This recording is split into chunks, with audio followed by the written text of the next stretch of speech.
नमस्कार साथियों। एक छोटे से विषय पर आज बात करने का मन है।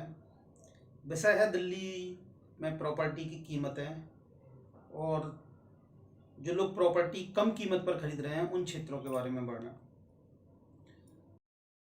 एक ऐसा शहर है जहां प्रॉपर्टी की कीमत दुबई जैसे शहर से ज़्यादा है। विश्व में सबसे महंगी प्रॉपर्टी की कीमतों में शहर पहुंचने वाला है। पर उसके बाद भी दिल्ली में कुछ ऐसी जगह हैं जहां आपको बहुत कम कीमत पर प्रॉपर्टी मिल जाती है, ना के बराबर कीमत पर। जिनमें दो प्रमुख जगह हैं जो आजकल लोगों की प्राथमिकता में हैं। एक है उत्तम नगर जो वेस्ट दिल्ली में पड़ता है द्वारका के पास, और दूसरा है बुराड़ी जो मुखर्जी नगर से दिल्ली यूनिवर्सिटी के थोड़े से आगे के एरिया में पड़ता है। अब आप ये सोचें कि दोनों क्षेत्र जहाँ प्रॉपर्टी इतनी कम कीमत पर मिल रही है, तो क्या आपने कभी सोचा है कि कम कीमत पर है तो इसकी वजह क्या है? कुछ ना कुछ तो कारण होगा जितनी कम कीमत पर है प्रॉपर्टी। ऐसा तो नहीं है कि कभी भी कोई भी चीज़ आप कम कीमत पर आपको अवेलेबल हो या मिल रही हो। कुछ ना कुछ तो इसकी वजह रही होगी। तो मैं मुख्यतः दो तीन कारण आपसे शेयर करना चाह रहा हूँ जो आप यदि इन क्षेत्रों में प्रॉपर्टी लेना चाह रहे हैं तो उन पर जरूर गौर करें। मैं कोई प्रॉपर्टी डीलर नहीं हूँ, मैं कोई सजेस्ट नहीं कर रहा हूँ आपसे, ना ही कोई प्रॉपर्टी लेना ना लेना ये निर्णय भी मेरा नहीं है। लेकिन मैं सिर्फ कुछ चीज़ें शेयर करना चाह रहा हूँ जो मैंने भी देखी और अनुभव की। आप यदि इन क्षेत्रों में जाते हैं प्रॉपर्टी के लिए, खास करके उत्तम नगर में, मान लीजिए आपको 25-30 लाख में कोई फ्लैट मिल जाता है, तो आप यदि उस फ्लैट को डीडीए के फ्लैट से कंपेयर करें या किसी अच्छी प्रॉपर्टी से कंपेयर करें तो आप देखते हैं आप बहुत कुछ खो रहे हैं। जैसे आपके आसपास के क्षेत्रों में बच्चों के खेलने के लिए जगह नहीं है, बच्चों को साइकिल चलाने के लिए जगह नहीं है। आप पार्किंग को लेकर हर रोज किचकिच कर रहे हैं। आप जब निकलते हैं घर से बाहर तो आपने देखा कि पड़ोस में किसी से गाड़ी खिंचानी पड़ रही है, वो अलग सा अजीब सा मुंह लेकर आ रहा है आपके सामने, उसकी वाइफ कुछ और कमेंट कर दे रही है। कई प्रकार की समस्याओं से आप जूझ रहे हैं। आपको जो मेंटल डिस्टरबेंस हो रहा है उसको आप कभी पैसे से नाप रहे हैं कि आप कितना पे कर रहे हैं।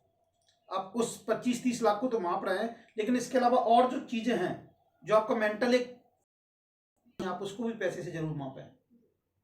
आप आपके पास से जो सुविधाएं छीन रहे हैं, जो आपके बच्चों को नहीं मिल पा रही हैं, जिसके वो हकदार हैं, वो जरूर देखें कि आप उनका बचपना क्यों छीन रहे हैं। यदि आपको ये लगता है कि नहीं मुझे लेना ही है प्रॉपर्टी, तो बेहतर होगा आप कुछ दिन किराए से रह लें। तब तक रहें जब तक बच्चे आपके बड़े होकर कॉलेज लाइफ में पहुंच जाएं। उसके बाद आप अपनी जगह रह सकते हैं जहां बच्चों को खेलने की भी जरूरत नहीं होती, जहां आपको पार्किंग की भी किचकिच का इशू नहीं होता। आपकी उम्र भी इतनी हो जाएगी कि आप चलो ई रिक्शा से चले जा रहे हैं फिर या मेट्रो से सफर कर ले रहे हैं। उस समय आप कोई और विकल्प तलाश सकते हैं। या आपकी ऐसी स्थिति है कि आपकी महीने की 10-15 हज़ार रुपये सैलरी है, तो ठीक है, समझ में आता है, बुराड़ी उत्तम नगर जैसी जगह आपने एक छोटा सा फ्लैट ले लिया। पर यदि आप ठीक ठाक सक्षम है, आप यदि 50-60 हज़ार रुपये भी कमा रहे हैं या इससे ज़्यादा है, तो आप खुद सोचें कि आप फिर दिल्ली आए ही क्यों थे। यदि आपको इन जगह रहना है तो इससे अच्छा आप अपने बिहार में गांव में रह लेते। आपको ज़रूरत क्या थी फिर? तो आप दिल्ली रह रहे हैं तो कम से कम ऐसी जगह तो रहें जहाँ से आपके बच्चों को आपकी ओवरऑल पर्सनालिटी में, आपकी नेटवर्किंग में कुछ मदद मिल सके। आपके आसपास का ऐसा एरिया हो जहाँ आपको फीलिंग्स हो कि हाँ मैं ठीक जगह रह रहा हूँ। आप यदि नहीं ले पा रहे हैं तो कोई बात नहीं, आप किराए से रह लें कुछ दिन, समय आएगा तब ले पाएंगे। जरूरी नहीं है कि आप लें ही।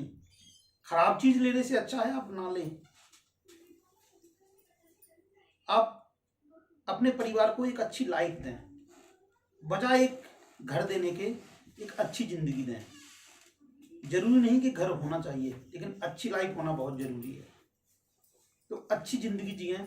घर तो आपके पिताजी ने भी बनाए होंगे, उसे छोड़कर आप चले आए, उनके पिताजी ने भी कहीं और बनाया होगा, उसे छोड़कर कोई कहीं चला गया। जरूरी नहीं है उस घर का आप उपयोग भी कर पाए। तो बजाय घर जबरदस्ती लेने के एक अच्छी जिंदगी जीने पर प्राथमिकता तय करें। इसके अलावा एक चीज और इसमें जो आप देखते हैं कि मान लीजिए आपने इन जगह घर लिया और आपने लोन लिया किसी थर्ड पार्टी कंपनी से या किसी जो नेशनल इंश्योरेंस कंपनियां हैं, जो इंडिया बुल्स हाउस जैसी कंपनियां, इनसे आपने लोन लिया, तो आप देखते हैं उनकी इंटरेस्ट रेट बैंक से 2 या 2.5% तक ज़्यादा होती है। उसके अलावा वहाँ बिल्डर आपसे कमीशन भी लेता है, रिश्वत भी लेते हैं। कई बार कहता है नक्शा पास नहीं है साहब, उसकी भी रिश्वत दीजिए। तो आपका जो 30 लाख का घर है आप लोन से ले रहे हैं, वो आपका वैसे भी 40 से 42 का पड़ रहा है। सिर्फ इस चीज़ के हो जाने से, क्योंकि आपका लोन बैंक से नहीं हुआ। मतलब आप यदि 45 लाख का डीडीए का फ्लैट ले रहे हैं और उत्तम नगर में 30 लाख का नॉर्मल बिल्डर फ्लैट ले रहे हैं, तो दोनों बराबर ही पड़ रहे हैं आपको। तो आप इस चीज़ पर भी गौर करें। इसके अलावा फिर भी यदि आपको लगता है कि नहीं, मुझे कोई सोसाइटी से फर्क नहीं पड़ता, मैं किच किच से भी मुझे कोई इशू नहीं है, वो मुझे 2 गाली देता है, मैं 4 दे लेता हूँ, ये सब चलता रहता है मेरे लिए, मेरे बच्चे नहीं खेले, मुझे कोई फर्क नहीं पड़ता क्योंकि कौन सा मैंने ठेका ले रखा है उनका, तो फिर ठीक है, फिर आप कहीं भी ले सकते हैं, आपकी चॉइस है। पर फिर भी मैं यही कहूँगा, आप कहीं भी घर ले रहे हो तो कम से कम इस सोच के लिए कि आप अपने परिवार को एक अच्छी ज़िंदगी दे पाएँ, अच्छी लाइफ दे पाएँ, ना कि एक अच्छा घर। धन्यवाद।